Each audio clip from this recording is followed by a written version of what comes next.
Olá, será que alguém que trabalha em cartório pode fazer home office? Bom, a resposta não é tão simples quanto parece. Nessa análise, a gente vai desvendar as regras do teletrabalho nos serviços notariais aqui do Brasil, usando um caso bem prático para entender cada detalhe. E para a gente entender como essas regras funcionam na vida real, vamos acompanhar a história da Maria. Ela é escrevente de um cartório de registro de imóveis e está enfrentando um dilema que hoje em dia é comum para muita gente. Então, a situação é a seguinte: o trajeto da Maria até o trabalho ficou simplesmente insustentável.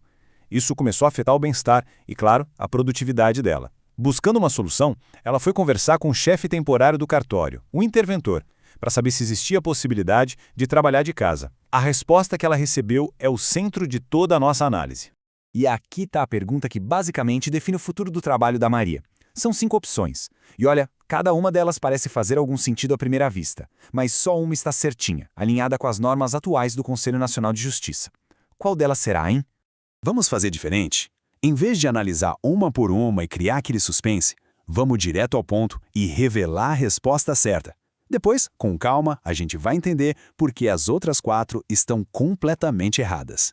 A resposta correta é a B. O teletrabalho é uma opção, não é uma obrigação. Ele pode sim ser autorizado pelo gestor responsável. E um ponto muito importante, a casa do funcionário não vira uma filial do cartório.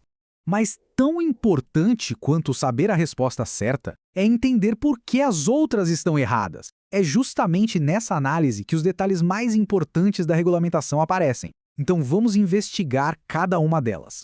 A alternativa A sugere um limite de 50% dos funcionários em teletrabalho. A ideia de ter um limite, de fato, existe. O problema aqui é o número. O artigo 61 do provimento 149 do CNJ é bem claro. O limite máximo é de 30%. Pois é, esse erro de 20 pontos percentuais muda completamente o cenário de gestão de uma equipe de cartório.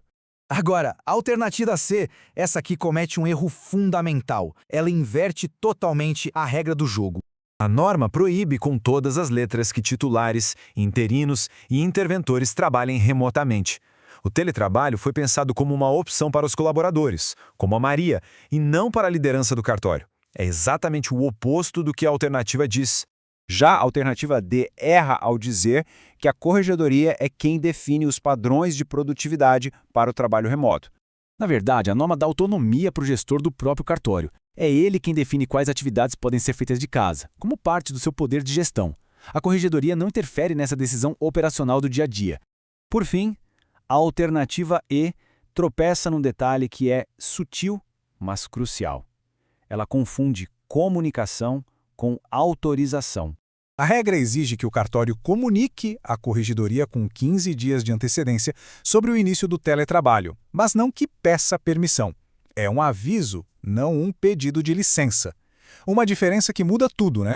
Certo, agora que a gente já entendeu todos os erros, vamos consolidar por que a alternativa B está perfeitamente correta, olhando diretamente para os artigos que dão base a ela.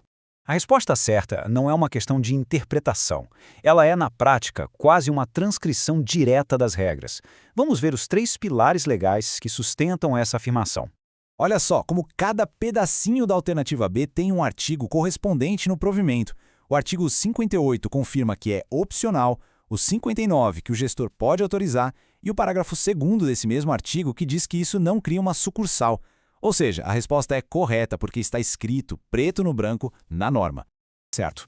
Depois de toda essa análise, o que a gente precisa guardar sobre o teletrabalho em cartórios? Vamos resumir tudo em 5 regras essenciais.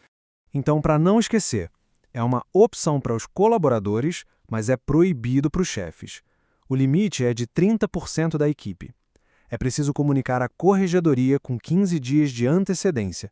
E, por fim, a casa de ninguém vira cartório. Essas são as regras do jogo.